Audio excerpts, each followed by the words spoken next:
Welcome to Enshine IAS academy. இன்னைக்கு வந்து environment and பயோடைவர்சிட்டியில் நம்ம கிளைமேட் சேஞ்ச் பற்றி பார்க்க போகிறோம். ஸோ இன்னைக்கு வந்து பார்த்தீங்கன்னா 5th கிளாஸ். ஸோ இதுக்கு முன்னால் என்னெல்லாம் பார்த்துருக்கோம் அப்படின்னா வந்து terrestrial ecosystems, aquatic ecosystems, nutrient cycles இதெல்லாமே பார்த்துருக்கோம். ஓகேங்களா?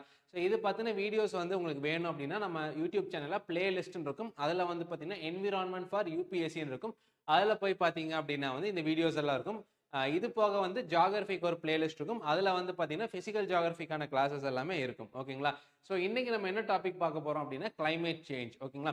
ஸோ வெதர் வந்து நமக்கு day to day atmospheric conditions அப்படின்னு நம்ம ஆல்ரெடி பார்த்துருவோம். கிளைமேட்டுங்கிறது long term average, usually 3 to 4 decades, அதாவது 30லேருந்து 40 வருஷத்துக்கான லாங் டேர்ம் ஆவரேஜ் அப்படின்னு பார்த்துருக்கோம். ஓகேங்களா? ஸோ இன்னைக்கு நார்மலாக வந்து நம்ம பருவநிலை மாற்றம், காலநிலை மாற்றம் அப்படின்னு கிளைமேட் சேஞ்ச் சொல்லுவோம். ஓகேங்களா? ஸோ கிளைமேட் சேஞ்ச் அப்படின்னா வந்து குளோபல் கூலிங்கா, குளோபல் வார்மிங் அப்படின்னா ரெண்டாவும் இருக்கலாம். இன்னைக்கு நம்ம ஃபேஸ் பண்ற சுச்சுவேஷன் என்ன அப்படின்னா குளோபல் வார்மிங். ஓகேங்களா? புவி வெப்பமடைதல். அதை தான் வந்து நம்ம இன்னைக்கு நம்ம ஃபேஸ் பண்ணிருக்கோம். ஸோ நம்ம நார்மலா கிளைமேட் சேஞ்ச் அப்படின்னு சொல்றது ஒரு பொதுவான ஒரு டேர்ம். நம்ம ஸ்பெசிஃபிக்காக என்ன சொல்லணும் அப்படின்னா வந்து குளோபல் வார்மிங், புவி வெப்பமடைதல் அப்படிங்கிறது ரொம்ப ப்ராப்பரான டேர்ம். ஓகேங்களா? ஸோ இப்போ கிளைமேட் அப்படிங்கிறது வந்து பார்த்தீங்கன்னா நம்ம லாங் டேர்ம் ஆவரேஜ்னு பார்த்துருக்கோம். அதில் வந்து நம்ம ஹியூமன் ஆக்டிவிட்டினால டைரக்டாவோ இன்டைரக்டாவோ வந்து பார்த்தீங்கன்னா அது நேச்சுரலாக இருக்கிற கிளைமேட்டை ஆல்டர் பண்ணா, ஓகேங்களா, நேச்சுரலாக இருக்கிற கிளைமேட்டை ஆல்டர் பண்ணா அதை நம்ம கிளைமேட் சேஞ்ச் அப்படின்னு சொல்லுவோம். இந்த கிளைமேட் சேஞ்சில் என்னெல்லாம் வரும் அப்படின்னா வந்து டெம்பரேச்சர், ரெயின்ஃபால், அதே மாதிரி வந்து பார்த்தீங்கன்னா ரொம்ப நாளாக இருக்கிற ஸ்னோ, விண்ட் பேட்டர்ன் எல்லாமே ஷிஃப்ட் ஆகும். அது மேஜராக ஷிஃப்ட் ஆகும். ஓகேங்களா? ஸோ உதாரணத்துக்கு எல் நினோவோட ஃப்ரீக்வன்சி நார்மலாக இதுக்கு முன்னால் 7லேருந்து 8 வருஷம் இருந்துச்சு அப்படின்னா திடீர்னு 2-3 வருஷம் இருக்கலாம், இல்லை 10 வருஷம் எல் நினோ வராமல் இருக்கலாம். வரும்போது அதோட இன்டென்சிட்டி அதிகமாக இருக்கும். இன்டென்சிட்டி, ஃப்ரீக்வன்சி எல்லாமே வந்து மாறும். ஓகேங்களா? ஸோ அதே மாதிரி வந்து பார்த்தீங்கன்னா இன்னைக்கு இருக்கிற குளோபல் வார்மிங்க்கு முக்கிய காரணம் என்னன்னா நம்ம வந்து இந்த நேச்சுரல் கிரீன் ஹவுஸ் எஃபெக்டை டிஸ்டர்ப் பண்ணதான். ஸோ அது என்ன நேச்சுரல் கிரீன் ஹவுஸ் எஃபெக்ட்? ஓகேங்களா? ஸோ ஃபர்ஸ்ட் வந்து பார்த்தீங்கன்னா கிரீன் ஹவுஸ் கேசஸ் எல்லாம் என்னன்னு பார்த்தோம்னா அதில் வந்து பார்த்தீங்கன்னா முக்கியமான greenhouse gas carbon dioxide. ஓகேங்களா? So natural greenhouse effect வந்து எப்போ டிஸ்டர்ப் ஆகுது அப்படின்னா நம்ம கிரீன் ஹவுஸ் கேசஸோட கான்சென்ட்ரேஷனை அட்மாஸ்பியர்ல நம்மளோட ஆக்டிவிட்டீஸ்னால மாற்றும் போது. அதுக்கு உதாரணம் வந்து பார்த்தீங்கன்னா கார்பன் டை ஆக்சைடு. ஸோ ஒரு 8 லட்சம் வருஷமா வந்து பார்த்தீங்கன்னா கார்பன் டை ஆக்சைடு வந்து இந்த ரேஞ்சுக்குள்ளே இருந்திருக்கு. ஒரே ஒரு தடவை 300 போயிருக்கு. அதுக்கப்புறம் வந்து பார்த்தீங்கன்னா எல்லாமே இந்த 180லேருந்து 280க்குள்ளேயே இருந்திருக்கு. ரஃபா வந்து 240 பார்ட்ஸ் பெர் மில்லியன் இருக்கு. ஓகேங்களா?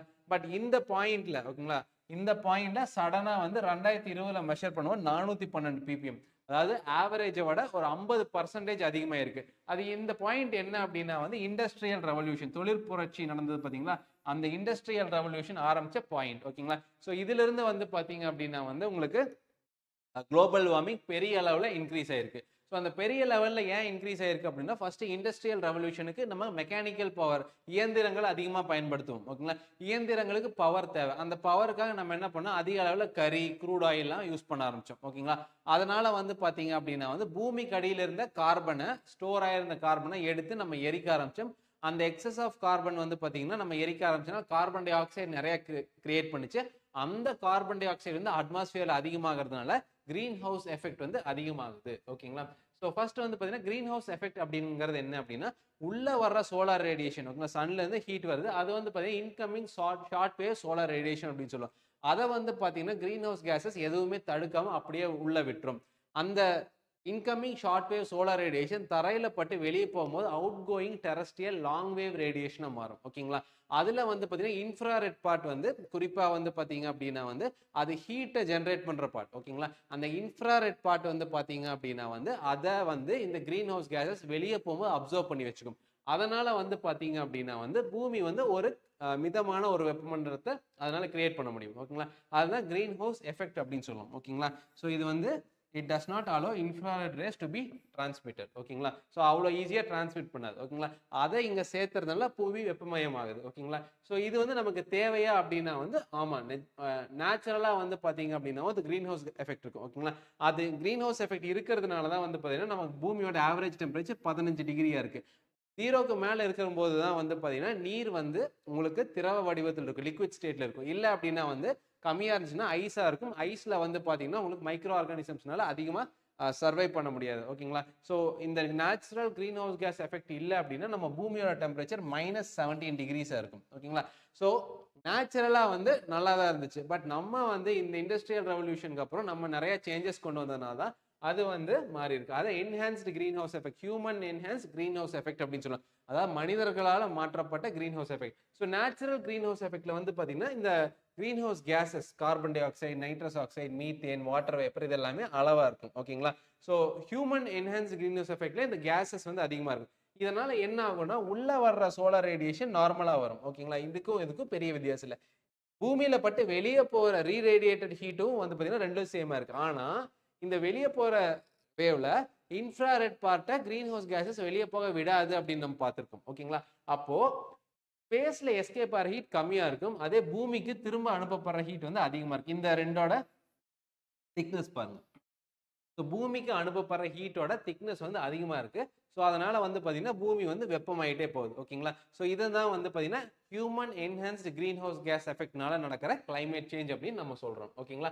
ஸோ அதனால தான் இன்னைக்கு நம்ம அந்த கிளைமேட் சேஞ்ச் வந்து பார்த்தீங்கன்னா குளோபல் வார்மிங்கோட ஃபார்ம்ல இருக்குது. அதாவது புவி வெப்பமடைதல் அப்படிங்கிற ஃபார்ம்ல இருக்குது. ஓகேங்களா?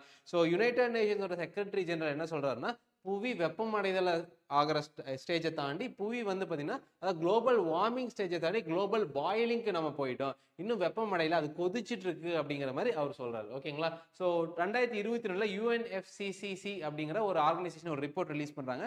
ஸோ அதில் தான் வந்து பார்த்தீங்கன்னா அது பூமி வந்து அது திரும்பி நம்மளால கண்ட்ரோல் பண்ற ஸ்டேஜை தாண்டி போயிடுச்சு, அதை தாண்டி அது மீறி அதிகமாக போயிட்டு இருக்கு அப்படின்னு சொல்றாங்க. ஓகேங்களா? ஸோ இந்த அட்மாஸ்பியர்ல இந்த கிரீன் ஹவுஸ் கேசஸ் வந்து பார்த்தீங்கன்னா அது வந்து out going infrared radiation drop பண்ணிடும். அதை கிரீன் ஹவுஸ் எஃபெக்ட் நம்ம சொல்றோம். ஓகேங்களா? ஸோ அதில் என்னெல்லாம் முக்கியமான கிரீன் ஹவுஸ் கேசஸ் இருக்குன்னா நிறைய இருக்கு. பட் ரொம்ப முக்கியமான greenhouse gases carbon di oxide, methane, nitrous oxide, water vapour, fluoro carbons. ஓகேங்களா? ஸோ இந்த அஞ்சுமே வந்து பார்த்தீங்கன்னா ரொம்ப முக்கியமான கிரீன் ஹவுஸ் கேசஸ். ஓகேங்களா? ஸோ இது எல்லாமே வந்து நம்ம செக் பண்ணல, இது அதிகமாக போகிறத நம்மளால அதை கண்ட்ரோல் பண்ண முடியல அப்படின்னா 2100 அதாவது எண்ட் ஆஃப் த செஞ்சுரியில வந்து பார்த்தீங்கன்னா பூமியோட வெப்பம் வந்து 5 டிகிரி வரைக்கும் ஏறி இருக்கும். ஓகேங்களா? ஆனால் நம்ம வந்து என்ன பண்ணோம்னா 2 டிகிரிக்குள்ள அதை கண்ட்ரோல் பண்ணணும்னு ட்ரை பண்றோம். இப்போ ஆல்ரெடி 1.3 டிகிரிஸ் வந்து ஏறிடுச்சு. ஓகேங்களா? ஸோ 2 டிகிரிக்குள்ள கண்ட்ரோல் பண்ணும், 1.5குள்ள பண்ணா நல்லது அப்படிங்கிறோம். பட் என்னன்னா நம்மளால அதையுமே பண்ண முடியாது, ஏன்னா ஆல்ரெடி 1.3 ஏறிடுச்சு. ஓகேங்களா? ஸோ இதனால என்னெல்லாம் ஆகும் அப்படின்னா வந்து அனாமலஸ் கிளைமேட் கண்டிஷன். அனாமலஸ் அப்படின்னா என்ன நடக்கும்னே தெரியாது, அப்படி நடந்தாலும் அதுக்கான சரியான காரணம் இருக்காது. ஓகேங்களா? ஸோ உதாரணத்துக்கு ஒரு வருஷத்துக்கு 5 சைக்ளோன் வருது, ஒவ்வொரு சைக்ளோனோட ஆவரேஜ் ஸ்பீட் 120 கிலோமீட்டர் இருக்குன்னா திடீர்னு ஒரு வருஷம் 3 வரும், திடீர்னு அடுத்த வருஷம் 7 வரும். ஓகேங்களா? அதே மாதிரி 120 கிலோமீட்டர் இருக்கிறது ஆவரேஜா இருக்கிறது 80க்கு குறையும், இல்லை 160க்கு போகும். இந்த மாதிரி எதுவுமே ப்ரெடிக்டே பண்ண முடியாத மாதிரி இருக்கும். ஓகேங்களா? அதுதான் அனாமலஸ் கிளைமேட் கண்டிஷன். அதுக்கு ஒரு எக்ஸாம்பிள். அதே மாதிரி வந்து பார்த்தீங்கன்னா ஐஸ் எல்லாம் உருக ஆரம்பிக்கும். ஓகேங்களா? போலார் ஐஸ் கேப்ஸ்னா ஆர்டிக் அண்டார்டிக்ல இருக்கிற பனிப்பாறைகள் அது வந்து உருக ஆரம்பிக்கும், அந்த கிளேசியர்ஸ் வந்து மெல்ட் ஆகும். அப்புறம் ஆல்பைன் ஸ்னோ கேப்ஸ். ஆல்பைன் அப்படின்னாவே வந்து மலைகளுக்கு மேல இருக்கிறது, எவரெஸ்ட், ராக்கீஸ், ஆண்டீஸ், ஆல்ப்ஸ் எல்லாம் இருக்கு பாத்தீங்கன்னா, அதுக்கு மேல இருக்கிற பனியும் உருக ஆரம்பிக்கும். ஓகேங்களா? ஸோ நம்ம ஆல்ரெடி ஹைட்ரோஸ்பியர் பத்தி ஜியோகிராஃபியில் ஹைட்ரோஸ்பியர் பார்க்கும்போது பார்த்துருக்கோம். ஃப்ரெஷ் வாட்டரில் வந்து பார்த்தீங்கன்னா 2.5% வந்து ஐஸ் கேப்ஸாக இருக்குது. ஸோ 97% ரஃபாக வந்து பார்த்தீங்கன்னா மெரைன் வாட்டர் ஓஷனில் இருக்குது. ஃப்ரெஷ் வாட்டர் வந்து பார்த்தீங்கன்னா 3% தான் இருக்குது. அதுலேயும் 2.5% வந்து உறைஞ்சிருக்கு பனியாக. அது எல்லாமே மெல்ட் ஆச்சு அப்படின்னா கண்டிப்பாக வந்து கடல் மட்டம் உயரும். ஓகேங்களா? So melting of glaciers causes rise in sea levels அப்படின்னு பார்த்துக்கோம். ஸோ இதெல்லாம் ஏறிச்சு அப்படின்னா எது அதிகமாக பாதிக்கப்படும்னா கடற்கரை ஓரங்கள். ஓகேங்களா? So it may submerge mini coastal areas. கடற்கரை ஓரங்கள் எல்லாமே வந்து பார்த்தீங்கன்னா தண்ணிக்குள்ளே போக வாய்ப்பு இருக்குது. ஸோ உதாரணத்துக்கு வந்து பார்த்தீங்கன்னா அதிகமான மக்கள் வந்து கடற்கரை பக்கத்தில் தான் இருக்காங்க. ஓகேங்களா? ஸோ கடற்கரையிலிருந்து 300 கிலோமீட்டர் எடுத்தோம்னா அதில் தான் வந்து பார்த்தீங்கன்னா 70லேருந்து 75% மக்கள் இருக்காங்க. ஓகேங்களா? ஸோ மெயின் சிட்டிஸ் எல்லாம் பாருங்களேன், மும்பை, கல்கட்டா, அதுக்கப்புறம் வந்து பார்த்தீங்கன்னா சென்னை, இது எல்லாமே வந்து கடற்கரை ஓரத்தில் தான் இருக்கு. சென்னை பெருசாக இருக்குனால கேட்வே ஆஃப் சவுத் இந்தியான்னு எதை சொல்லுவாங்கன்னா தூத்துக்குடி சொல்லுவாங்க, அதுவுமே கடற்கரை ஓரம் தான். ஓகேங்களா? ஸோ இந்த மாதிரி முக்கியமான சிட்டிஸ் திருவனந்தபுரம், கொச்சின், இது எது எடுத்தீங்கனாலும் ஓகேங்களா எல்லாமே கடற்கரை ஓரத்தில் தான் இருக்கு. இது எல்லாமே நீர்நிலை ஏறிச்சு அப்படின்னா, கடல் மட்டம் உயர்ந்துச்சு அப்படின்னா, ஸோ இது எல்லாமே தண்ணிக்குள்ள போயிடும். ஓகேங்களா? அதுக்கப்புறம் வெனிஸ் நம்ம வந்து ஐரோப்பாவுக்கு போக தேவையில்லை, இட்டாலிக்கு போக தேவையில்லை, சென்னையிலேயே வந்து படகோட்டலாம். ஆல்ரெடி வந்து நம்ம வந்து வெள்ளம் அப்போ இங்கே வந்து படகோட்டிட்டு தான் இருக்கும். ஓகேங்களா? ஸோ இந்த இன்னும் அந்த கிளைமேட் சேஞ்சினால, புவி வெப்பமடைதல்னால பருவநிலை மாற்றம் நடந்துச்சு அப்படின்னா, ஸோ அதில் வந்து பனிப்பாறைகள்லாம் உருக ஆரம்பிச்சதுன்னா எல்லா இடத்துலையும் தண்ணி ரைஸ் ஆக ஆரம்பிச்சிடும். ஓகேங்களா?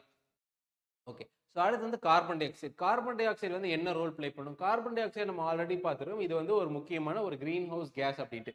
ஸோ இது வந்து பார்த்தீங்கன்னா உள்ள வர்ற சோலார் ரேடியேஷனை அப்படியே அலோவ் பண்ணிடும். பட் வெளியே போகும்போது வந்து பார்த்தீங்கன்னா வெளியே போகிற டெரஸ்ட்ரியல் ரேடியேஷனை ட்ராப் பண்ணும். அந்த குறிப்பா அதுல எதை ட்ராப் பண்ணும் அப்படின்னா வந்து இன்ஃப்ராரெட் ரேஞ்ச். ஓகேங்களா?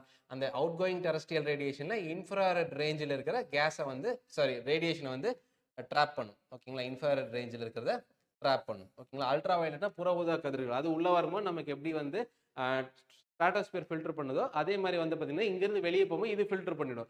ஆனால் உள்ள வரும்போது ஃபில்டர் பண்ணால் ஒரு லாஜிக் இருக்குது, வெளியே போகும்போது ஃபில்டர் பண்ணால் இங்கேயே ட்ராப் ஆகிடலாம். அதுதான் பிரச்சனை. ஓகேங்களா? ஸோ அதே மாதிரி வந்து பார்த்தீங்க அப்படின்னா வந்து இதுதான் வந்து கிரீன் ஹவுஸ் கேஸ் எஃபெக்ட் ஒரு மிகப்பெரிய காரணம். ஓகேங்களா?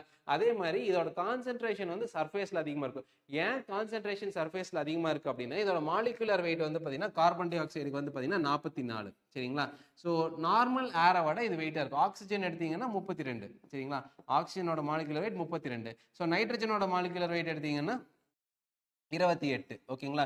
ஸோ அப்போ அட்மாஸ்பியர்ல இதோட வெயிட் தான் அதிகம். அப்போ இது கிரவுண்ட் லெவலில் தான் கார்பன் டை ஆக்சைடு அதிகமாக இருக்கும். ஓகேங்களா? ஸோ இதனால வந்து பார்த்தீங்க அப்படின்னா நம்ம எவ்வளோக்கு எவ்வளோ கார்பன் டை ஆக்சைடு எமிட் பண்ணாலும் ஸோ அது எல்லாமே கிரவுண்ட் லெவல் அதிகமாக இருக்கும். அதனால வந்து பார்த்தீங்கன்னா அவுட் கோயிங் ரேடியேஷனை கிரவுண்ட் லெவல் அதிகமாக ட்ராப் பண்ணும். அதனால இன்னுமே வந்து பார்த்தீங்கன்னா அட்மாஸ்பியர் ஹீட் ஆகும். ஓகேங்களா?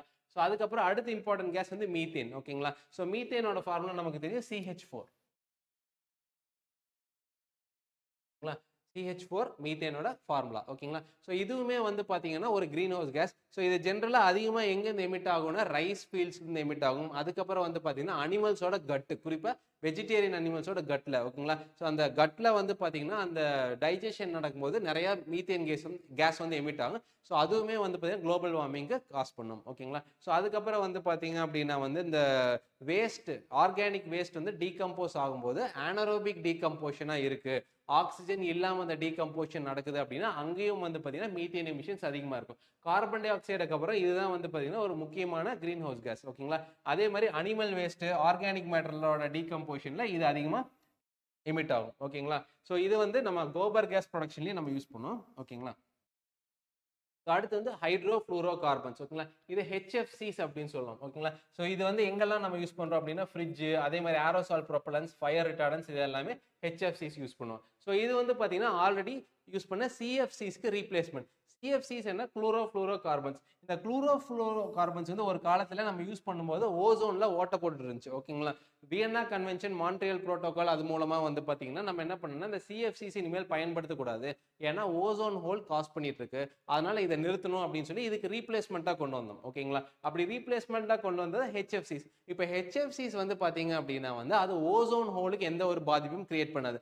ஆனால் அது என்ன பண்ணும் அப்படின்னா வந்து அது ஒரு கிரீன் ஹவுஸ் கேஸாக ஆக்ட் ஆகும். ஓகேங்களா? ஸோ அதனால முன்னால் இருந்த ஒரு பிரச்சனையை தீர்க்க போய் புதுசாக வந்த பிரச்சனை மாதிரி இது HFCs வந்துருச்சு. ஓகேங்களா? ஸோ இதோட பெரிய பிரச்சனைனா இதோட லாங் அட்மாஸ்பியரிக் லைஃப் டைம். இப்போ கார்பன் டை ஆக்சைடு வந்து ஷார்ட் பீரியட். ஓகேங்களா? அதோட லைஃப் டைம் வந்து கம்மி. அடுத்து வந்து பார்த்தீங்கன்னா மீத்தேனும் வந்து கம்மி.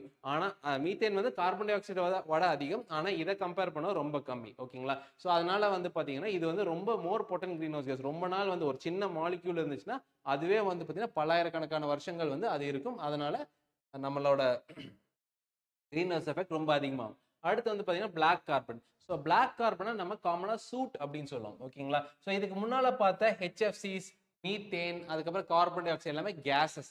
இது வந்து பார்த்தீங்கன்னா பார்ட்டிகுலேட் மேட்டர், சாலிடாக இருக்கும். சிம்பிளாக பிளாக் கார்பன் என்ன அப்படின்னா நீங்கள் ஏதாவது எரிச்சிங்கன்னா கருப்பு கலரில் புகை துகள் பறக்கும்ல, அந்த துகள் தான் வந்து பிளாக் கார்பன். ஓகேங்களா? ஸோ இது வந்து ஒரு பார்ட்டிகுலேட் ஏர் பொல்யூட்டன். பார்ட்டிகுலேட் ஏர் பொல்யூட்டன்னா அது சாலிடாக இருக்கும். ஓகேங்களா? அதே மாதிரி இது இன்கம்ப்ளீட் கம்பஷன் நடந்தால் மட்டும்தான் இந்த சூட் வந்து ப்ரொடியூஸ் ஆகும். கம்ப்ளீட் கம்பஷன் நடந்துச்சுன்னா கார்பன் டை ஆக்சைடு ஃபார்ம் ஆகிடும். ஓகேங்களா? இன்கம்ப்ளீட் கம்பஷன் நடந்தால் தான் கார்பன் மோனாக்சைடு, இந்த சூட்டு, பிளாக், அதாவது பிளாக் கார்பன் இதெல்லாம் ஃபார்ம் ஆகும். ஓகேங்களா? ஸோ ஃபர்ஸ்ட் வந்து நம்ம எப்பவுமே நம்மளோட கம்பஷனை கம்ப்ளீட்டாக வச்சிருந்தோம்னாவே இந்த பிரச்சனை தீந்துடும். ஓகேங்களா? ஸோ இது எப்படி அவ்வளோ ப்ராப்ளம் காஸ் பண்ணும் அப்படின்னா இதுக்கு வந்து பார்த்தீங்கன்னா ஆல்பிடோ வந்து கம்மி. நம்ம வந்து அட்மாஸ்பியர் பற்றி பார்க்கும்போது ஆல்பிடோ, இன்சுலேஷன் அப்படின்னு எல்லாம் பார்த்தோம். ஆல்பிடோ அப்படின்னா என்னன்னா வர்ற சோலார் ரேடியேஷன் எவ்வளோ ரிஃப்ளெக்ட் பண்ணுது அப்படிங்கிறது தான் ஆல்பிடோ. இப்போ வந்து பார்த்தீங்கன்னா லைட்டோட ஒரு சப்ஸ்டன்ஸோட கலர் வந்து லைட் கலராக இருக்குன்னா அதுக்கு ஆல்பிடோ அதிகம். உதாரணத்துக்கு ஸ்னோ, பனி, ஒயிட் கலர் சர்ஃபேசஸ், இதுக்கெல்லாம் ஆல்பிடோ அதிகம். பட் இது வந்து பிளாக் கார்பன், அதனால இதுக்கு ஆல்பிடோ ரொம்ப கம்மி. ஸோ வர்றதை எல்லாத்தையும் அப்சர்வ் பண்ணிக்கும். ஓகேங்களா? இப்போ தர லெவலில் இருந்துச்சு அப்படின்னா இருக்கிற ஹீட் எல்லாம் இது அப்சர்வ் பண்ணிக்கும்.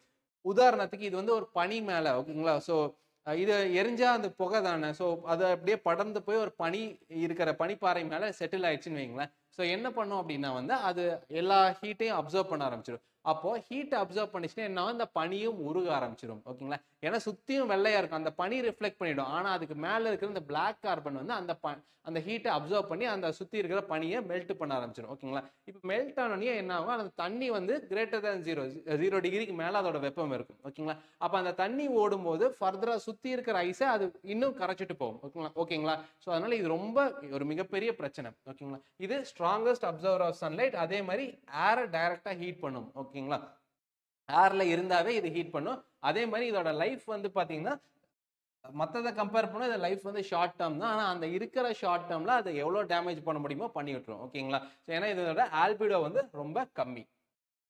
அதுக்கப்புறம் வந்து பார்த்தீங்கன்னா global warming potential. So global warming potential அப்படிங்கிறது என்னன்னா, ஸோ ஒரு கேஸ்னால நான் எவ்வளோ வந்து டேமேஜ் காஸ் பண்ண முடியும், ஆர் குளோபல் வார்மிங் எவ்வளோ கான்ட்ரிபியூட் பண்ணுது, அதை தான் நம்ம குளோபல் வார்மிங் பொட்டன்ஷியல் அப்படின்னு சொல்லுவோம். ஸோ குளோபல் வார்மிங் பொட்டன்ஷியலை எதை வச்சு நம்ம மெஷர் பண்ணுவோம்னா, அதுக்கு ஈக்குவலண்ட்டாக இருக்கிற ஒரு molecule of carbon dioxide எவ்வளோ குளோபல் வார்மிங்கை காஸ் பண்ணுது அப்படிங்கிறத ரெஃபரன்ஸாக வச்சிருப்போம். ஸோ குளோபல் வார்மிங் பொட்டன்ஷியல் என்னன்னா, ஹீட் அப்சர்வ், அதாவது ஒரு கிரீன் ஹவுஸ் கேஸ் வந்து எவ்வளோ ஹீட் அப்சர்வ் பண்ணும், எந்தோட கணக்கில் அப்படின்னா வந்து அதே அளவு இருக்கிற கார்பன் டை ஆக்சைடோட வெயிட்டுக்கு ஈக்குவலாக இதை எப்படி அப்சர்வ் பண்ணும்.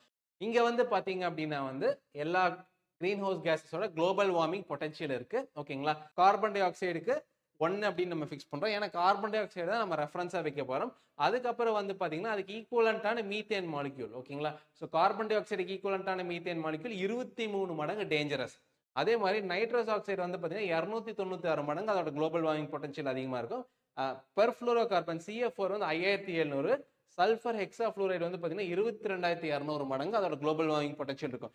என்னன்னா ஒரு இல்லைன்னா உதாரணத்துக்கு இது 1 கிலோகிராம் கார்பன் டை ஆக்சைடோட பொட்டன்ஷியல் 1 அப்படின்னா, அதே 1 கிலோகிராம் சல்ஃபர் ஹெக்ஸாஃப்ளூரைட் 22,200 மடங்கு வந்து பார்த்தீங்கன்னா அவ்வளோ டைம்ஸ். ஓகேங்களா, ஸோ அவ்வளோ டைம்ஸ் வந்து இந்த குளோபல் வார்மிங் பொட்டன்ஷியல் அதுக்கு இருக்கு.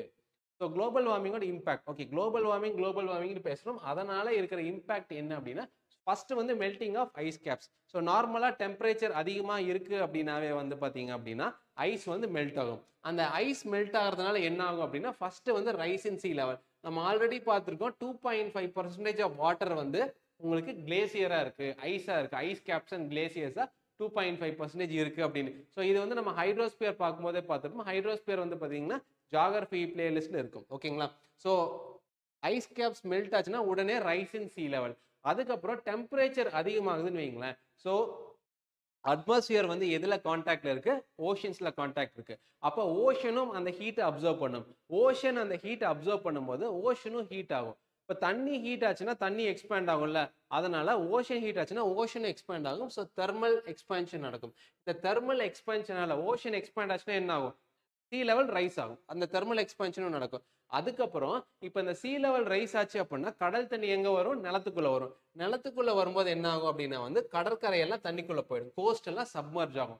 அதுக்கப்புறம் கடல் தண்ணி உள்ள வர்ற தண்ணி என்னவா இருக்கும், உப்பு தண்ணியா இருக்கும். ஸோ சால்ட் வாட்டர் இன்ட்ரூஷன் நடக்கும். இப்போ சால்ட் வாட்டர் இன்ட்ரூஷன் நடந்துச்சு அப்படின்னா ஒரு நிலத்துல ஃப்ரெஷ் வாட்டர் வந்தால் தான் நம்ம வந்து அந்த நிலம் வந்து ஃபர்டைலா இருக்கும், விவசாயத்துக்கோ இல்லை வேற எதுக்காவது யூஸ் பண்ணலாம். இப்போ உப்பு தண்ணி வந்துச்சு அப்படின்னா அந்த நிலம் வந்து கெட்டு போயிடும். ஓகேங்களா, ஸோ அப்போ குளோபல் வார்மிங் இன்க்ரீஸ் ஆச்சு அப்படின்னா ஐஸ் எல்லாம் மெல்ட் ஆகும். ஐஸ் எல்லாம் மெல்ட் ஆச்சுன்னா சி லெவல் ரைஸ் ஆகும். சி லெவல் ரைஸ் ஆச்சுன்னா கடல் தண்ணி வந்து நிலத்துக்குள்ள வந்துடும். நிலத்துக்குள்ள வந்துச்சுன்னா கடல் தண்ணி உப்பா இருக்கிறதுனால நிலத்தோட பலம் ஃபர்டிலிட்டி வந்து கம்மியாகும். ஓகேங்களா, அது போக cities. So most of the cities வந்து பார்த்தீங்கன்னா கடற்கரையில் இருக்கும். மிகப்பெரிய சிட்டிஸ் இந்தியாவில் வந்து பார்த்தீங்கன்னா டெல்லி, பெங்களூரை தவிர மற்றபடி எந்த முக்கியமான சிட்டிஸ், ஹைதராபாத் எல்லாம் விட்டுருங்க, அதெல்லாம் வந்து பொலிட்டிக்கல் ரீசன்ஸ் இல்லை ஹிஸ்டாரிக்கல் ரீசன்ஸ்னால அங்கே சென்ட்ரல் இருக்கும். பட் ஜென்ரலாக வந்து பார்த்தீங்க அப்படின்னா வந்து உங்களுக்கு உருவான மெயின் சிட்டிஸ் எல்லாமே வந்து பார்த்தீங்கன்னா கடற்கரை ஓரத்தில் இருக்கும். கல்கட்டா, விசாகப்பட்டினம், இங்கே கொச்சின், திருவனந்தபுரம், சென்னை, மும்பை, அதெல்லாமே வந்து பார்த்தீங்கன்னா கடற்கரையில் தான் இருக்கும். ஸோ இது எல்லாமே தண்ணிக்குள்ளே போயிடும். நீங்கள் யூஎஸ்ஏல எடுத்து பார்த்தீங்கன்னா வாஷிங்டன் டிசி, நியூயார்க், இது எல்லாமே வந்து பார்த்தீங்கன்னா கடற்கரையில் தான் இருக்குது. இந்த அத்தனை சிட்டிஸுமே வந்து பார்த்தீங்கன்னா தண்ணிக்குள்ளே போயிடும். ஓகேங்களா, ஸோ இந்த அத்தனை சிட்டிஸ்லையுமே மக்கள் தொகையும் அதிகமாக இருக்கும். அதே மாதிரி கடற்கரை கிராமங்கள் இது எல்லாமே வந்து பார்த்தீங்கன்னா உள்ளே போச்சு அப்படின்னா அங்கே இருக்கிற மக்கள்லாம் கிளைமேட்டிக் ரெஃப்யூஜிஸ். ஓகேங்களா, அதாவது வந்து பார்த்தீங்கன்னா பருவநிலை மாற்றங்களால் அகதிகளா மாறிடுவாங்க. கிளைமேட்டிக் ரெஃப்யூஜிஸ்னே ஒரு டேர்ம் இருக்கு. அதுக்கப்புறம் வந்து பார்த்தீங்கன்னா அமௌண்ட் ஆஃப் ஏரபிள் லேண்டு. ஓகேங்களா, இது வந்து ஒரு டெம்பரரியான ஒரு அட்வான்டேஜ். ஏன் அப்படின்னா உங்களுக்கு மேலே போக போக குளிர் ஆகிட்டே போகும். ஓகேங்களா, அந்த குளிர் ஆகிட்டு போகிறதுனால உங்களுக்கு அந்த இடத்துல வந்து பார்த்தீங்கன்னா விவசாயம் பண்ண முடியாமல் போகும். ஆனால் குளோபல் வார்மிங் வந்துச்சு அப்படின்னா அந்த மாதிரி ரொம்ப ஹைட்டாக இருக்கிற இடம், உதாரணத்துக்கு ஒரு மலை எடுத்துட்டோம் அப்படின்னா ஒரு 3000-4000 மீட்டரில் விவசாயம் பண்ணலாம். இல்லை அப்படின்னா அந்த ஹையர் லாட்டிடியூட்ஸில் உதாரணத்துக்கு வந்து பார்த்தீங்கன்னா 40 degree 45 degree north and south of ஈக்குவேட்டரில் விவசாயம் பண்ணலாம். ஆனால் என்ன அப்படின்னா அதிகமாக விவசாயம் பண்ணக்கூடிய இந்த டிராபிக்கல் ஏரியாஸ் எல்லாம் தண்ணிக்குள்ளே போயிடும். ஓகேங்களா, ஸோ அந்த இடத்துல எல்லாம் மிகப்பெரிய பிரச்சனை வரும். இதெல்லாம் வந்து ஒரு டெம்பரரியான எஃபெக்ட் தான். ஸோ அதே மாதிரி arable lands along the coast lines, ஓகேங்களா, கரையோரமாக இருக்கிற விவசாய நிலங்கள்லாம் தண்ணிக்குள்ளே போயிடும். இப்போ உதாரணத்துக்கு வந்து பார்த்தீங்கன்னா குட்டநாடுன்னு கேரளாவில் இருக்கு. அதுதான் வந்து பார்த்தீங்கன்னா உலகத்திலேயே கடல் மட்டத்துக்கு கீழே வந்து விவசாயம் பண்ற ஒரு இடம். கடல் மட்டத்துக்கு கீழே அரிசி நெல் விளைவிக்கிற ஒரு நிலம். ஓகேங்களா, rice cultivation below C level. இப்போ அதுக்கு அந்த பக்கம் வந்து பாத்தீங்கன்னா மணல் மேடுகள் இருக்கு, அதனால உள்ளுக்குள்ள தண்ணி வராம இருக்கு. பட் வந்து கடற்கரையில இருந்து ரொம்ப பக்கம். இப்ப திடீர்னு புவி வெப்பமயமாகிறதுனால, அதாவது குளோபல் வார்மிங்னால சீ லெவல் ரைஸ் ஆச்சு அப்படின்னா அந்த தண்ணி எல்லாம் உள்ள வந்துடும். ஸோ கடற்கரை ஓரத்தில் இருக்கிற விவசாய நிலங்கள் எல்லாமே உப்பு தண்ணி பூந்துச்சு அப்படின்னா அங்கே விவசாயம் பண்ண முடியாத நிலைமை ஆயிடும். ஓகேங்களா, so arable lands along the coast lines will be reduced. அதுக்கப்புறம் வந்து பார்த்தீங்கன்னா extreme climatic events. So predict பண்ணுற கிளைமேட்டிக் ஈவெண்ட்ஸை தாண்டி ரொம்ப எக்ஸ்ட்ரீமாக போகும். மழைனா அதிகமான மழை, சூறாவளினா அதிகமான சூறாவளி, புயல்னா அதிகமான புயல், அதே மாதிரி வறட்சினா அதிகமான வறட்சி. இது எல்லாமே வந்து பார்த்தீங்கன்னா நம்மளால ப்ரெடிக்ட் பண்ண முடியாத அந்த ரேஞ்ச் வந்து பார்த்தீங்கன்னா எக்ஸ்ட்ரீமாக இருக்கும். நம்ம கிளைமேட்டை பற்றி பார்க்கும்போது சென்னையோட கிளைமேட் வந்து ஒரு சின்ன ரேஞ்சுக்குள்ள இருக்கும். ஆனால் டெல்லியோட கிளைமேட்டோ ராஜஸ்தானோட கிளைமேட்டோ எக்ஸ்ட்ரீமில் இருக்கும் அப்படின்னு பார்த்துருக்கோம். ஏன் அப்படின்னா கான்டினென்டாலிட்டி எஃபெக்ட்னால. அதே மாதிரி தான் இங்கே வந்து வறட்சினா அதீத வறட்சியாக இருக்கும். ஓகேங்களா, ஃபெமைன்னா எக்ஸ்ட்ரீம் ஃபெமைன், அதே மாதிரி ஃப்ளட்டிங்னா எக்ஸ்ட்ரீம் ஃப்ளட்டிங். ஸோ இந்த மாதிரி எக்ஸ்ட்ரீமாக இருக்கும். அதெல்லாம் வந்து பார்த்தீங்கன்னா இந்த கிளைமேட்டிக் சேஞ்ச்னால நடக்கும். அது போக என்விரான்மெண்டல் டீக்ரடேஷன். இப்போ உதாரணத்துக்கு வந்து பார்த்தீங்கன்னா நம்ம வந்து ஏதாவது கிரீன் சோர்ஸ் ஆஃப் எனர்ஜி அப்படின்னா ஹைடல் பவருக்கு போவோம். Hydel power, hydro electric power, நீர் மின் நிலையங்கள், அதுக்கு வந்து பார்த்தீங்கன்னா ரெகுலர் சப்ளை ஆஃப் வாட்டர் வரும், வாட்டர் வேணும். ஸோ இப்போ மழை வந்து சரியா இல்லை அப்படின்னா வந்து அந்த ரெகுலர் சப்ளை ஆஃப் வாட்டர் கிடைக்காது. ஹைடல் பவர் வந்து பார்த்தீங்கன்னா இந்தியாவில் வந்து பார்த்தீங்கன்னா 14% எனர்ஜி வந்து ஹைடல் பவர் தான் சப்ளை பண்ணு. இப்போ இதில் ஃப்ளக்சுவேஷன்ஸ் வருதுன்னா அதை சமாளிக்க நம்ம என்ன பண்ணுவோம், நம்ம வந்து ஃபாசில் ஃபியூயல்ஸ், அதாவது நிலக்கரி, அதுக்கப்புறம் டீசல் அந்த மாதிரி பர்ன் பண்ண ஆரம்பிப்போம். ஸோ அது ஒரு பிரச்சனை. அதுக்கப்புறம் வந்து பார்த்தீங்க அப்படின்னா வந்து வேற என்ன என்விரான்மெண்டல் ப்ராப்ளம் வரும் அப்படின்னா, ஸோ குளோபல் வார்மிங்னால கிளைமேட்டிக் கண்டிஷன்ஸ் இதெல்லாமே மாறும்போது நிறைய அனிமல்ஸ் வந்து அழிஞ்சு போகும். ஓகேங்களா, நிறைய அனிமல் பாப்புலேஷன்ஸ் வந்து எக்ஸ்டிங்க்ட் ஆகும். ஸோ அனிமல்ஸ் வந்து எப்படி சர்வைவ் பண்ணும் அப்படின்னா வந்து என்விரான்மெண்டல்ல நடக்கிற சேஞ்சுக்கு அதனால அடாப்ட் ஆக முடிஞ்சாதான். ஆனால் நம்ம ஆல்ரெடி பார்த்தோம்ல எக்ஸ்ட்ரீம் கிளைமேட்டிக் ஈவெண்ட்ஸ் நடக்கும்னு. அந்த எக்ஸ்ட்ரீம் கிளைமேட்டிக் ஈவெண்ட்ஸ் நடக்கும்போது எல்லா அனிமல்ஸ்னாலையும் அதுக்கு அடாப்ட் பண்ண முடியாது. அப்படி அடாப்ட் பண்ண முடியல அப்படின்னா அந்த அனிமல் வந்து எக்ஸ்டிங்க்டாக மாறிடும், எக்ஸ்டிங்க்டாக ஆகிடும். ஓகேங்களா, ஸோ இதெல்லாம் நடக்கும். அது போக ரைசிங் ஹெல்த் ரிலேட்டட் இஷ்யூஸ். நம்ம ஆல்ரெடி இதுக்கு முன்னால் நம்ம வந்து டெரஸ்ட்ரியல் எக்கோசிஸ்டம்ஸ் பற்றி பார்க்கும்போது பார்த்துருக்கோம். பூச்சிகள் வந்து பார்த்தீங்க அப்படின்னா வந்து உங்களுக்கு துந்திரா அண்ட் தாய்கா பயோமில் பார்க்கும்போது ஒரு பர்டிகுலர் டைம்ல அதிகமாக இருக்கும் அப்படின்னு பார்த்துருக்கோம். அது என்ன பர்டிகுலர் டைம்னா பனி உருகும் போது. ஏன் அப்படின்னா அப்போ வந்து டெம்பரேச்சர் இருக்கும், ஹியூமிடிட்டி இருக்கும். இப்போ குளோபல் வார்மிங் அதிகமாகிறதுனால அட்மாஸ்பியரிக் டெம்பரேச்சர் அதிகமாகுதா, அதே மாதிரி அட்மாஸ்பியரிக் டெம்பரேச்சர் அதிகமாக எவாப்ரேஷன் அதிகமாகும். ஸோ அப்போ டெம்பரேச்சர் அண்ட் ஹியூமிடிட்டி இன்க்ரீஸ் ஆகுது. ஸோ அதனால என்ன ஆகும் அப்படின்னா வந்து உங்களுக்கு மைக்ரோ ஆர்கானிசம்ஸ் வளர்றதுக்கான சுச்சுவேஷன்ஸ் அதிகமாக இருக்கும். அது போக வந்து பார்த்தீங்கன்னா நிறைய இன்செக்ட்ஸ் வந்து வளர்றதுக்கான சுச்சுவேஷன்ஸ் இருக்கும். ஸோ இப்போ ஹை டெம்பரேச்சர், அதாவது இன்க்ரீஸ்டு டெம்பரேச்சர் அண்ட் இன்க்ரீஸ்டு ஹியூமிடிட்டியில் வந்து பார்த்தீங்கன்னா ஏகப்பட்ட டிசீசஸ் வந்து ஸ்ப்ரெட் ஆகும். உதாரணத்துக்கு மலேரியா, இதெல்லாமே வந்து பார்த்தீங்கன்னா ஒரு பெரிய சேலஞ்சாக இருக்கும். 2020ல் இந்த கோவிட் ஃபர்ஸ்ட் வேவ் அப்போ வந்து பார்த்தீங்கன்னா திடீர்னு வந்து பார்த்தீங்கன்னா வெட்டுக்கிளி வந்து ஒரு பிரச்சனையாச்சு. ஸோ ஆப்பிரிக்காவிலிருந்து வந்து பார்த்தீங்கன்னா அப்படியே பொறுமையாக வந்துருந்துச்சு, ஒவ்வொரு நாட்டை தாண்டி பாகிஸ்தான் வரைக்கும் வந்துச்சு. அதுக்கு என்ன காரணம் சொன்னாங்க அப்படின்னா திடீர்னு வந்து பார்த்தீங்கன்னா அந்த வருஷத்தில் அதிகமான மழை பெஞ்சிருச்சு.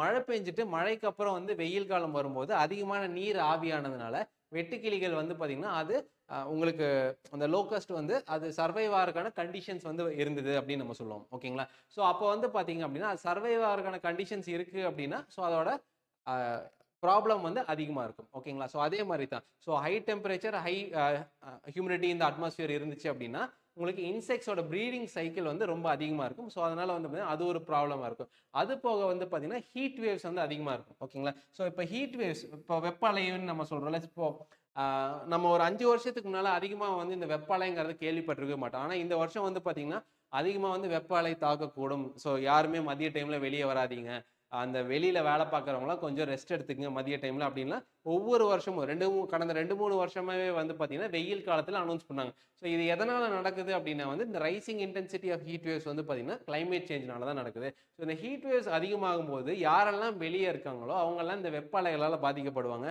அவங்களுக்கு வந்து ஸ்ட்ரோக்கு, ஃபெயிண்ட் ஆகிறது, அதுக்கப்புறம் சில ரொம்ப வயசாக இருந்தாங்கன்னா அவங்களுக்கு டெத் எல்லாமே வரும். ஓகேங்களா? ஸோ வெளியே இருக்கிறவங்கள அதிகமாக வந்து வயசானவங்க தயவு செஞ்சு வெளியே போகாதீங்க அப்படிங்கிற மாதிரி எல்லாம் சொல்லுவாங்க. அதெல்லாம் எதுக்கு அப்படின்னா வந்து இந்த ஹீட் வேவ்ஸ்னால தான். ஓகேங்களா? இந்த ஹீட் வேவ்ஸ் எதனால நடக்குது? கிளைமேட் சேஞ்ச்னால நடக்குது.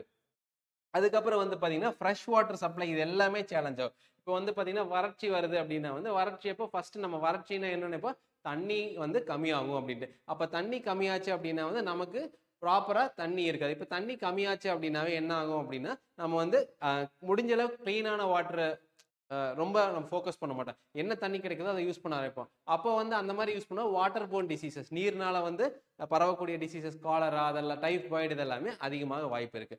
உதாரணத்துக்கு வந்து பார்த்தீங்க அப்படின்னா வந்து ஆப்பிரிக்காவில் உங்களுக்கு இந்த heat waves or extreme climate சேஞ்ச்னால வந்து பார்த்தீங்க அப்படின்னா வந்து உங்களுக்கு தண்ணி வந்து அவ்வளோ ஈஸியாக கிடைக்கிறது இல்லை. அதனால என்ன பண்ணுறாங்கன்னா மக்கள் வந்து தண்ணியை ரொம்ப கம்மியாக யூஸ் பண்ணாங்க. இப்போ தண்ணியை கம்மியாக யூஸ் பண்ணும்போது அவனால ப்ராப்பராக நிறைய விஷயங்களை க்ளீன் பண்ண முடியாது. ப்ராப்பராக க்ளீன் பண்ணலைன்னா ஹைஜீனிக்காக இருக்காது. ஹைஜீனிக்காக இல்லை அப்படின்னா வந்து அது வந்து நிறைய டிசீஸை காஸ் பண்ணும். உதாரணத்துக்கு நம்ம ஊர்லேயே நிறைய இடத்துல ப்ராப்பராக தண்ணி இல்லாத இடங்கள்ல வந்து என்ன பண்ணுவாங்க, தண்ணிக்கு ஆல்டர்னேட்டிவாக என்ன பண்ணுறது அப்படின்னா அவங்களுக்கு எதுவுமே கிடையாது. ஓகேங்களா? அப்போ கம்மியாக தான் தண்ணி யூஸ் பண்ணும். அப்போ கம்மியாக தண்ணியை யூஸ் பண்ணுற இடத்துல வந்து பார்த்தீங்கன்னா இப்போ உதாரணம் பிளேட்டே வந்து அவ்வளோ க்ளீனாக பண்ண மாட்டாங்க. அப்போ சரியாக பிளேட்டை க்ளீன் பண்ணலனாவே வந்து பார்த்தீங்கன்னா உங்களுக்கு அதுலேருந்து டிசீஸ் வரும். இந்த மாதிரி பல பிரச்சனைகள் வரும் கிளைமேட் சேஞ்ச்னால. ஓகேங்களா? ஸோ கிளைமேட் சேஞ்ச் அப்படின்னா வந்து வெறும் நீர்நிலை ஏறுறது, கடல் மட்டம் ஏறுது அப்படிங்கிறது மட்டும் கணக்கு கிடையாது. ஓகேங்களா? அதனால ஹெல்த் ப்ராப்ளம்ஸும் நிறையா வரும். ஓகேங்களா? அடுத்து வந்து பயோடைவர்சிட்டி லாஸ். நம்ம ஆல்ரெடி வந்து அந்த ஹைட்ரோஸ்பியர் ஆர் ஓஷனோகிராஃபி பற்றி பார்க்கும்போது ஜாகிரஃபியில் 5th கிளாஸில் வந்து பார்த்தீங்கன்னா கோரல் ரீஃப்ஸ் பற்றி பார்த்தோம். ஸோ கோரல் ரீஃப்ஸ் வந்து பார்த்தீங்கன்னா கோரல் பாலிப்ஸ்க்கும் ஜூசாந்தலேக்கும் வந்து பார்த்தீங்கன்னா ஒரு சிம்பியாட்டிக் ரிலேஷன்ஷிப் இருக்கும். கோரல் பாலிப்ஸ் வந்து பார்த்தீங்க அப்படின்னா வந்து அது வந்து சப்போர்ட் கொடுக்கும். அந்த ஆல்கே வந்து இதுலேருந்து சாப்பாடு தயாரிச்சு கொடுக்கும். ரெண்டுமே ஒரு சிம்பியாட்டிக் ரிலேஷன்ஷிப்ல இருக்குன்னு பார்த்துருக்கோம். அதே மாதிரி அது 0.1% ஆஃப் த வேர்ல்ட்ஸ் ஏரியா இருக்கும். ஆனால் வந்து பார்த்தீங்கன்னா அது 25% ஆஃப் த ஸ்பீசிஸ்க்கு அதுதான் வாழ்விடமாக இருக்கும். கோரல் ரீஃப்ஸை ரெயின் ஃபாரஸ்ட் ஆஃப் த சீ அப்படின்னு சொல்லுவாங்க அப்படின்னு நம்ம பார்த்துருக்கோம். அதே மாதிரி அந்த கோரல் ப்ளீச்சிங்கில் வந்து பார்த்தீங்க அப்படின்னா எந்த ஒரு அஜிடேஷன் ஆனாலும், ஸோ டெம்பரேச்சர் அதிகமாகுது, தண்ணி வந்து கிளீனாக இல்லை அடிக்கடி படகுகள் போயிட்டு இருக்கு அப்படின்னா அந்த ஜூசாந்தலேங்கிற ஆல்கே வந்து அந்த இடத்துலேருந்து மூவ் ஆகிடும் அப்படின்னு நம்ம பார்த்துருக்கோம். அப்படி மூவ் ஆச்சு அப்படின்னா அந்த கோரல் பாலிப்ஸ் எல்லாம் உணவு கிடைக்காம செத்துரும் அப்படிங்கிறத பார்த்துருக்கோம். ஓகேங்களா? இப்போ குளோபல் வார்மிங்னால நம்ம ஓஷனோட டெம்பரேச்சர் அதிகமாகுது அப்படிங்கிற பார்த்துருக்கோம். அப்போ ஓஷனோட டெம்பரேச்சர் அதிகமாகுது அப்படின்னா அங்கே இருக்கிற கோரல் ரீஃப்ஸ்ல இருக்கிற ஆல்கே வந்து அந்த இடத்த விட்டு போயிடும். இப்போ அந்த கோரல் ரீஃப்ஸ்ல இருக்கிற ஆல்கே அந்த இடத்த விட்டு போகுது அப்படின்னா அந்த இடத்துல ஃபிஷ்ஷுக்கு வந்து ஃபுட்டு கிடைக்காது. அப்போ ஃபிஷ் பாப்புலேஷன் கம்மியாகும். அப்போ அந்த இடத்துல இருக்கிற ஃபிஷ்ஷை நம்பி இருக்கிற மக்கள் வந்து பார்த்தீங்கன்னா ரொம்ப பாதிக்கப்படுவாங்க. இப்போ நம்ம நார்மலாக எந்த ஒரு சிவிலைசேஷனுமே வந்து பார்த்தீங்கன்னா அடுத்தடுத்த ஸ்டெப் போகும்போது புரோட்டீன் கன்சம்ஷன், அதாவது புரதத்தை எடுத்துக்கிறது அதிகமாகிட்டே போகும். ஏதாவது ஒரு ஃபார்ம்ல எடுப்போம், கேக்காவோ இல்லை மீட்டாவோ எடுப்போம். ஒரு நார்மலான ஒரு கண்ட்ரியில் வந்து பார்த்தீங்க அப்படின்னா வந்து கோஸ்டல் ஏரியாவில் இல்லை இந்தியாவே எக்ஸாம்பிள் எடுத்துக்கலாம். இந்தியாவில் வந்து பார்த்தீங்கன்னா 30% ப்ரோட்டீன் சோர்ஸ் வந்து பார்த்தீங்க அப்படின்னா அனிமல் ப்ரோட்டீன் சோர்ஸ் ஃபிஷஸ் கிட்ட இருந்து வருது, மீன்கள் கிட்ட இருந்து. அது கடற்கரையில் இருக்கிற மீன்கள். அதே வந்து பார்த்தீங்கன்னா கோஸ்டல் கம்யூனிட்டிஸ்ல கரையோரமாக வாழ்ற மக்களோட 70% ப்ரோட்டீன் சோர்ஸ் வந்து பார்த்தீங்கன்னா கடல் மீன்கள் கிட்ட இருந்தா வருது. அந்த கடல் மீன்கள் அதிகமாக எங்கே பிடிக்கிறாங்கன்னா கோரல் ரீஃப்ஸ்ல. இப்போ அந்த கோரல் ரீஃப்ஸ் பாதிக்கப்பட்டது அப்படின்னா அங்கே இருக்கிற மக்களோட ப்ரோட்டீன் சோர்ஸ் கம்மியாகும். ப்ரோட்டீன் சோர்ஸ் கம்மியாச்சு அப்படின்னா ஊட்டச்சத்து குறைபாடு நடக்கும். இந்த மாதிரி பல பிரச்சனைகள் அவங்களுக்கு இருக்கும். ஓகேங்களா? ஸோ இது வந்து bleaching of coral reefs cause பண்ணும். அதே மாதிரி லாஸ் ஆஃப் பிளாங்டன் அப்படிங்கிறது நீர்வாழ் தாவரங்கள், அதோட லாஸ் நடக்கும். அதே மாதிரி அந்த டெம்பரேச்சர் ரைஸ் ஆகிறதுனால அந்த வாட்டரோட physical, chemical and biological properties கூட மாறும். ஓகே, அடுத்து வந்து ஃபுட் செக்யூரிட்டி. நம்ம ஆல்ரெடி வந்து பார்த்தோம் உங்களுக்கு குளோபல் வார்மிங்னால டெம்பரேச்சரும் அதிகமாகுது, மாய்ச்சரும் அதிகமாகுது. அதனால வந்து பார்த்தீங்கன்னா பூச்சிகளோட எண்ணிக்கை அதிகமாகுது அப்படின்ட்டு. ஸோ பூச்சிகள் அதிகமாச்சுன்னா அதிகமான பூச்சிகள் எதை சாப்பிடும்? உங்களுக்கு வந்து பிளான்ட்ஸை தான் சாப்பிடும்.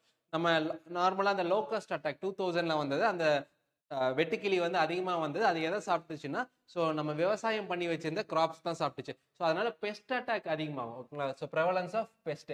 ஸோ அது வந்து பார்த்தீங்கன்னா ஃபுட்டு, அதாவது ஃபுட் கிராப்ஸை சாப்பிடும்போது அங்கே வந்து ஒரு பஞ்சம் வரும். அது மட்டும் இல்லாமல் நம்ம வறட்சி, ஓகேங்களா. அதுக்கப்புறம் வெள்ளம் அதிகமா வந்துச்சுன்னா அது, அதுக்கப்புறம் புயல், இது எல்லாமே வந்து பாத்தீங்க அப்படின்னா வந்து நம்மளோட ஃபுட் ப்ரொடக்ஷன், உணவு உற்பத்தியை அஃபெக்ட் பண்ணும். அப்படி உணவு உற்பத்தி அஃபெக்ட் பண்ணும்போது வந்து பாத்தீங்க அப்படின்னா வந்து மக்களுக்கு போதுமான அளவு உணவு கிடைக்காது. ஃபுட் செக்யூரிட்டி வந்து ஒரு மிகப்பெரிய சேலஞ்சா இருக்கும். ஓகேங்களா. அதே மாதிரி சம்டைம்ஸ் வந்து டெம்பரேச்சர் வந்து 1ல இருந்து 3 டிகிரி இன்க்ரீஸ் ஆச்சு அப்படின்னா டெம்பரரியா வந்து பாத்தீங்க அப்படின்னா வந்து இந்த டெம்பரேட் ரீஜியன், ஓகேங்களா. ஸோ மிதவெப்ப மண்டலம் 30 டிகிரி நார்த் டு 30 டிகிரி சவுத்தில் இருக்கிற டெம்பரேட் ரீஜியனில் உங்களுக்கு வந்து பார்த்தீங்க அப்படின்னா வந்து அங்கே இருக்கிற கிராப்ஸ்க்கு ஒரு பூஸ்ட் கொடுக்கும்.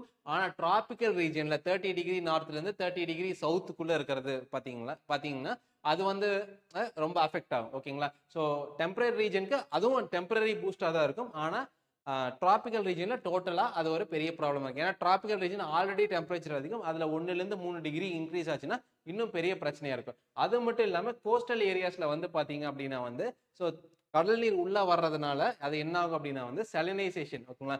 சலினைசேஷன் ஆஃப் கிரவுண்ட் வாட்டர் சப்ளைஸ்னா ஸோ அண்டர் கிரவுண்ட் வாட்டரோட சப்ளைல கடல் நீர் உள்ள போகும்போது அது ஃப்ரெஷ் வாட்டரா இருக்குது சால்ட் வாட்டரா மாறிடும். அதை வச்சு நம்மளால இரிகேட் பண்ண முடியாது. ஓகேங்களா.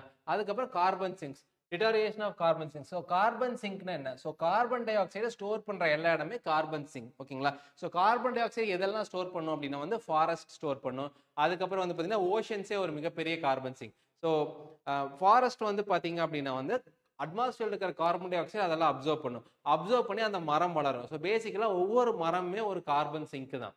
அதே மாதிரி ஓஷன்லயும் வந்து பாத்தீங்க அப்படின்னா ஓஷன் அட்மாஸ்பியர்ல கான்டாக்ட்ல இருக்கும். அப்போ வந்து பாத்தீங்கன்னா ஓஷன் வந்து பாத்தீங்கன்னா அந்த கார்பன் டை ஆக்சைடு அப்சர்வ் பண்ண கார்பன் டை ஆக்சைடை ஃபைட்டோ பிளாங்டன்ஸ் வந்து அதை எடுத்து அதை வந்து கார்போஹைட்ரேட்ஸா ப்ரொடியூஸ் பண்ணும். இந்த மாதிரி ஒரு ப்ராசஸ் போயிட்டே இருக்கும். அப்போ ஓஷனும் ஒரு கார்பன் சிங்க் தான். ஓஷன்ல ஸ்டோர் ஆயிருக்கிற கார்பன் நம்ம ப்ளூ கார்பன் அப்படின்னு சொல்லுவோம். ஃபாரஸ்ட்ல ஸ்டோர் ஆகிக்கிற கார்பன் நம்ம கிரீன் கார்பன் அப்படின்னு சொல்லுவோம். ஓகேங்களா. ஸோ இப்போ டெம்பரேச்சர் அதிகமாகும் போது என்ன ஆகும் அப்படின்னா வந்து 2 விஷயங்கள் நடக்கும். ஸோ ஃபர்ஸ்ட் வந்து பாத்தீங்க அப்படின்னா வந்து உங்களுக்கு பிளான்ட்டோட growth அஃபெக்ட் ஆகும். ஸோ பிளான்ட்டோட growth அஃபெக்ட் ஆகும்போது அதனால வந்து ப்ராப்பரா கார்பன் டை ஆக்சைடு அப்சர்வ் பண்ண முடியாது. ஸோ அதனால வந்து பாத்தீங்கன்னா அந்த ஃபாரஸ்டோட ability to act as carbon sink வந்து கம்மியாகும். அது ஒன்று. ரெண்டாவது வந்து பாத்தீங்க அப்படின்னா வந்து டெம்பரேச்சர் அதிகமாச்சு அப்படின்னா நம்ம ஆல்ரெடி பார்த்துருக்கோம் மைக்ரோபியல் ஆக்டிவிட்டி அதிகமாகும்.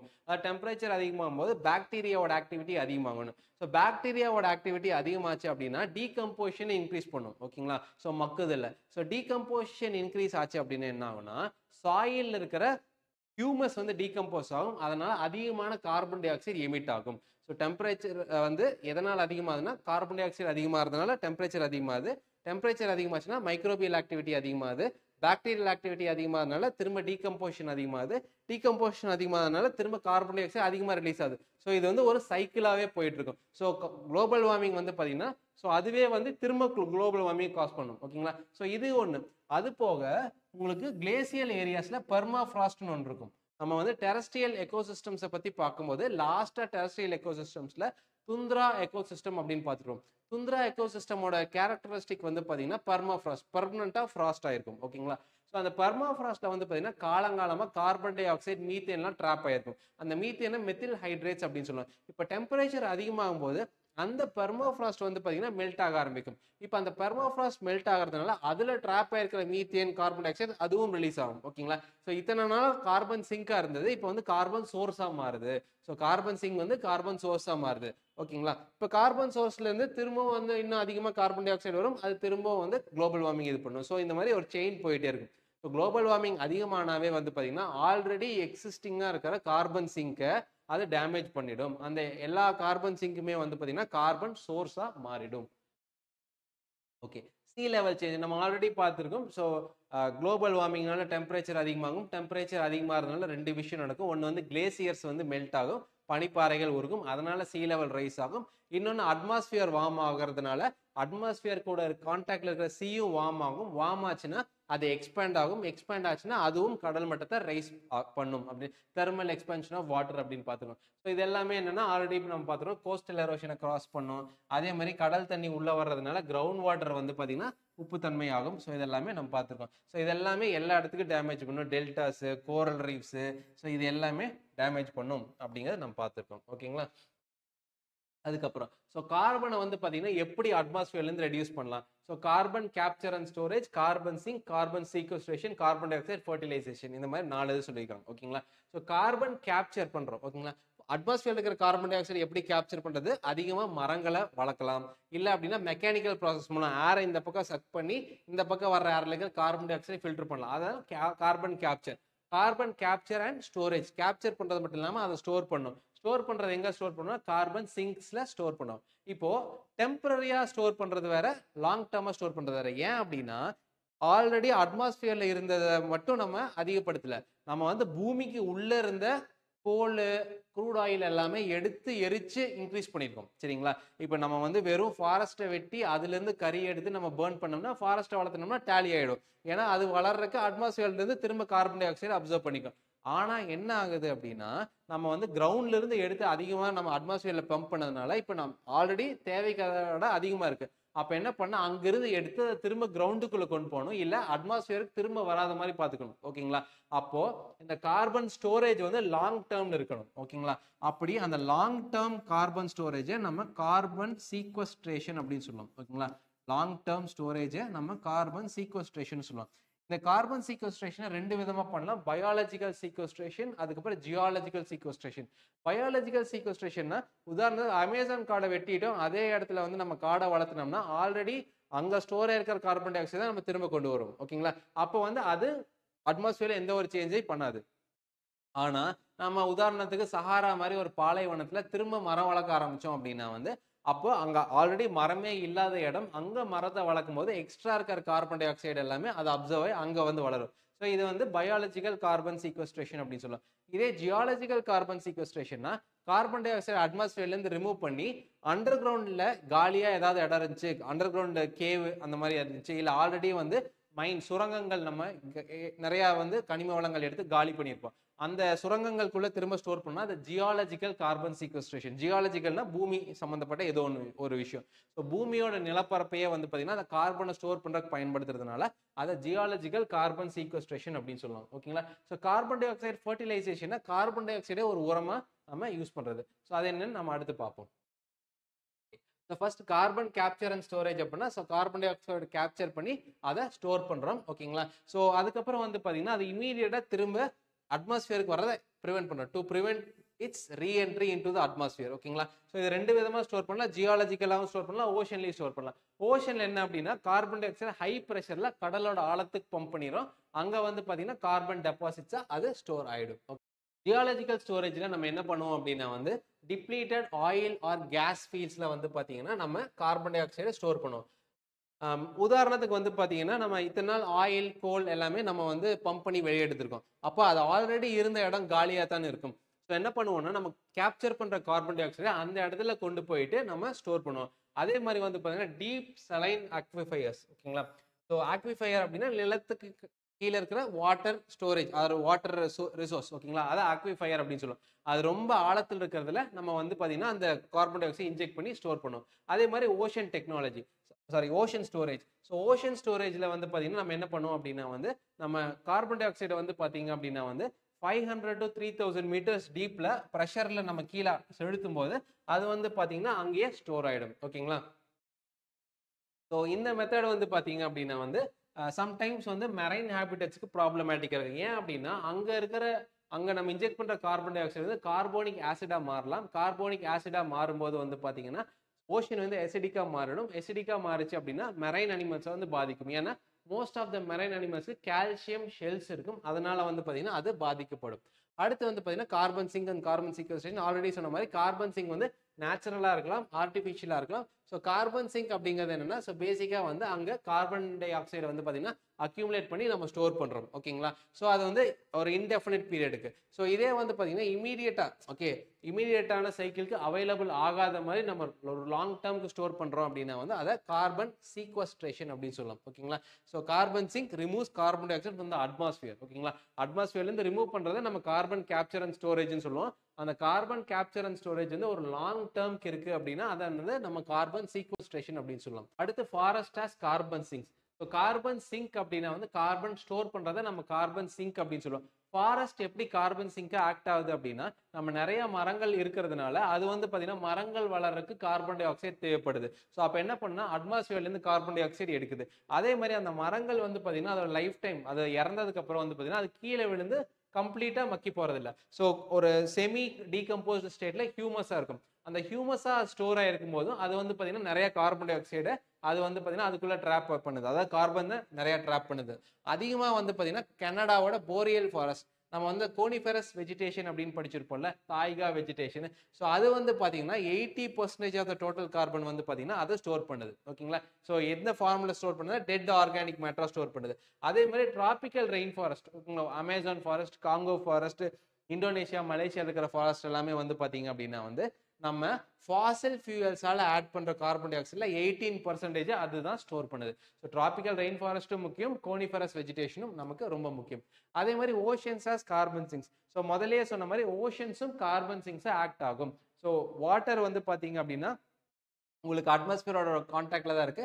அப்போ வந்து பாத்தீங்கன்னா அட்மாஸ்பியர்ல இருக்கிற கார்பன் டை ஆக்சைடு அதை அப்சர்வ் பண்ணும். ஸோ அதை அப்சர்வ் பண்ணி எங்க இருக்கும் அப்படின்னா வந்து ஓரளவுக்கு வந்து பாத்தீங்கன்னா அது வந்து அங்க இருக்கிற ஃபைட்டோ பிளாங்டன்ஸ், ஓகே, கடல்வாழ் தாவரங்கள் வந்து பாத்தீங்கன்னா அது ஃபுட் ப்ரொடியூஸ் பண்றதுக்கு யூஸ் பண்ணும். பட் இருந்தாலும் வந்து பாத்தீங்கன்னா ஒரு லெவலுக்கு மேல தான் அதை யூஸ் பண்ண முடியும். அதுக்கு மேல அதை அப்சர்வ் பண்ணிட்டே இருக்கு அப்படின்னா வந்து ஓஷன் வந்து எசிடிஃபிகேஷன் நடக்கும். ஓகேங்களா? ஸோ ஓஷன்ல வந்து பாத்தீங்கன்னா கார்போனிக் ஆசிட் ஃபார்ம் ஆக ஆரம்பிச்சிடும். ஸோ அதனால ஓஷன் எசிடிஃபிகேஷன் நடக்கும். அதுவும் ஒரு ப்ராப்ளம். ஸோ குளோபல் வார்மிங்னால ஓஷன் எசிடிஃபிகேஷன்ங்கிற ப்ராப்ளமும் நடக்கும். ஓகேங்களா? ஓகே, அடுத்து carbon dioxide fertilisation. So carbon dioxide fertilisation அப்படிங்கிறது என்ன? கார்பன் டை ஆக்சைடை ஒரு ஃபர்டிலைசரா யூஸ் பண்ணி பிளான்ட் growth நம்ம சிமுலேட் பண்ணோம்னா அதை தான் கார்பன் டை ஆக்சைடு ஃபர்டிலைசேஷன் அப்படின்னு சொல்லுவாங்க. ஸோ கார்பன் டை ஆக்சைடு வந்து அட்மாஸ்பியர்ல அதிகமா இருந்துச்சு அப்படின்னா டெம்பரரியா என்னெல்லாம் பண்ணும் அப்படின்னா வந்து பிளான்ஸோட லீவ்ஸ் கிரீனிங் வந்து இன்ஃப்ளூயன்ஸ் பண்ணும். ஓகேங்களா? ஸோ நல்லா கிரீனா லீவ்ஸ் இருக்கும். ஸோ இதுல வந்து பாத்தீங்க அப்படின்னா வந்து இதனால பிளான்ட்டோட growth டெம்பரரியா அதிகமா இருக்கும். பட் லாங் டேர்ம்ல வந்து பாத்தீங்க அப்படின்னா ஸோ கார்பன் டை ஆக்சைடு அதிகமாச்சு அப்படின்னா என்ன ஆகும்? ஹீட் வேவ்ஸ் அதிகமாகும். அதுக்கப்புறம் வந்து பாத்தீங்கன்னா பெஸ்ட் அட்டாக் அதிகமாகும். இதனால வந்து பாத்தீங்கன்னா லாங் டேர்ம்ல உங்களுக்கு இதுல இந்த ஃபர்டிலைசேஷன்ல கிடைக்கிற எல்லா எஃபெக்ட்டுமே வந்து பாத்தீங்கன்னா டிமினிஷ் ஆகும். ஓகேங்களா? ஸோ குறைஞ்சிரும். ஸோ டெம்பரரியா ஷார்ட் டேர்ம்ல வந்து பாத்தீங்க அப்படின்னா கார்பன் டை ஆக்சைடு அட்மாஸ்பியர்ல அதிகமாச்சுன்னா பிளான்ட்ஸோட growth சிமுலேட் பண்ணும். பட் லாங் டேர்ம்ல வந்து பாத்தீங்கன்னா அது பிளான்ட்டோட growth அஃபெக்ட் பண்ணும். ஓகேங்களா? ஓகே, ஸோ அடுத்து வந்து பாத்தீங்கன்னா கார்பன் சீக்வெஸ்ட்ரேஷன். ஸோ ஆல்ரெடி பார்த்த மாதிரி it is the capture and long term storage of carbon dioxide. கார்பன் சீக்வெஸ்ட்ரேஷனை எதுக்கு யூஸ் பண்றோம் அப்படின்னா வந்து அட்மாஸ்பியர் அதுக்கப்புறம் வந்து பாத்தீங்கன்னா ஓஷன்ல உங்களுக்கு இந்த கார்பன் டை ஆக்சைடு அக்யூமுலேட் ஆகிறத ஸ்லோ டவுன் பண்றதுக்காக நம்ம வந்து கார்பன் சீக்வெஸ்ட்ரேஷன் பண்ணியே ஆகணும். ஸோ நான் முதல்ல சொன்ன மாதிரி உங்களுக்கு வந்து பாத்தீங்க அப்படின்னா வந்து நம்ம ஆல்ரெடி வந்து அட்மாஸ்பியர்ல இருக்கிற கார்பன் டை ஆக்சைடோ சாயில் இருக்கிற கார்பன் டை ஆக்சைடோ நம்ம இன்க்ரீஸ் பண்ணல. நம்ம நிலத்துக்கு அடியிலிருந்து எடுத்து நிறைய ஃபாசில் ஃபியூயலை பர்ன் பண்ணி நம்ம கார்பன் டை ஆக்சைடை இன்க்ரீஸ் பண்ணியிருக்கோம். ஓகேங்களா? ஸோ அதனால கார்பன் சீக்வெஸ்ட்ரேஷன் பண்ணல அப்படின்னா வந்து அட்மாஸ்பியர்லயும் ஓஷன்லயும் அதிகமாக ஆரம்பிச்சிடும். அட்மாஸ்பியர்ல அதிகமாச்சுன்னா நம்ம ஆல்ரெடி குளோபல் வார்மிங் எக்ஸ்பீரியன்ஸ் பண்ணிருக்கோம். ஓஷன் அதிகமாச்சுன்னா ஓஷன் எசிடிஃபிகேஷன் நடக்கும். ஸோ இதெல்லாமே நமக்கு மிகப்பெரிய ப்ராப்ளமா இருக்கும். ஸோ அதனால வந்து பாத்தீங்க அப்படின்னா வந்து அட்மாஸ்பியர்ல இருந்து பயாலஜிக்கல், கெமிக்கல் ஆர் பிசிக்கல் ப்ராசஸ்ல நம்ம கேப்சர் பண்ணி அதை லாங் டேர்ம்ல ஸ்டோர் பண்ணியே ஆகணும். ஓகேங்களா? ஸோ கார்பன் சீக்வெஸ்ட்ரேஷன் பண்ணியே ஆகணும். ஓகேங்களா? ஸோ இது வந்து பாத்தீங்கன்னா 5th கிளாஸ். ஸோ நெக்ஸ்ட் கிளாஸ்ல வந்து பாத்தீங்கன்னா நம்ம பயோடைவர்சிட்டி பத்தி பார்க்கலாம். ஸோ இது வரைக்கும் வந்து பாத்தீங்கன்னா 5 கிளாஸ் போயிருக்கு. இது சம்பந்தமான வீடியோஸ் வந்து இங்க இருக்கிற பிளேலிஸ்ட்ல வந்து பாத்தீங்க அப்படின்னா என்விரான்மெண்டல் வீடியோஸ் இருக்கும். ஸோ இதுக்கு முன்னால வந்து பாத்தீங்கன்னா நம்ம ஜியாகிரபிக்கு ஒரு பிளேலிஸ்ட் கிரியேட் பண்ணிருப்போம். அதுல பிசிக்கல் ஜியாகிரபி சம்பந்தமான ஒரு 5 கிளாஸஸ் இருக்கும். ஸோ இதுக்கப்புறம் ஃபர்தரா வந்து பாத்தீங்க அப்படின்னா இந்தியன் ஜியாகிரபி நம்ம டச் பண்ணுவோம். அது போக வந்து பாத்தீங்கன்னா previous year question paper solve பண்ணும்போது அதுல இருக்கிற டிப்ஸ், ட்ரிக்ஸ், அதோட அப்ரோச்சஸ் எல்லாம் என்னவா இருக்கும் அப்படிங்கிறதையும் நம்ம பார்க்க போறோம். ஓகேங்களா? ஸோ இந்த வீடியோவை லைக் பண்ணுங்க. அதே மாதிரி சேனலை வந்து சப்ஸ்கிரைப் பண்ணுங்க. உங்க ஃப்ரெண்ட்ஸ்க்கு ஷேர் பண்ணுங்க. ஸோ தட் அவங்களும் இந்த மாதிரி வீடியோஸ் பார்ப்பாங்க. அதே மாதிரி நம்ம டெலகிராம் சேனல் இருக்கு. டெலகிராம் சேனல்ல வந்து பார்த்தீங்கன்னா ரெகுலர் அப்டேட்ஸ் வந்து வந்துட்டே இருக்கும். ஓகேங்களா? ஸோ அதே மாதிரி நோட்டிஃபிகேஷன்ஸையும் ஆன் பண்ணி வச்சுங்க. So that you will get regular updates. நம்ம இன்னொரு கிளாஸ்ல பார்க்கலாம். All the best. தேங்க்யூ.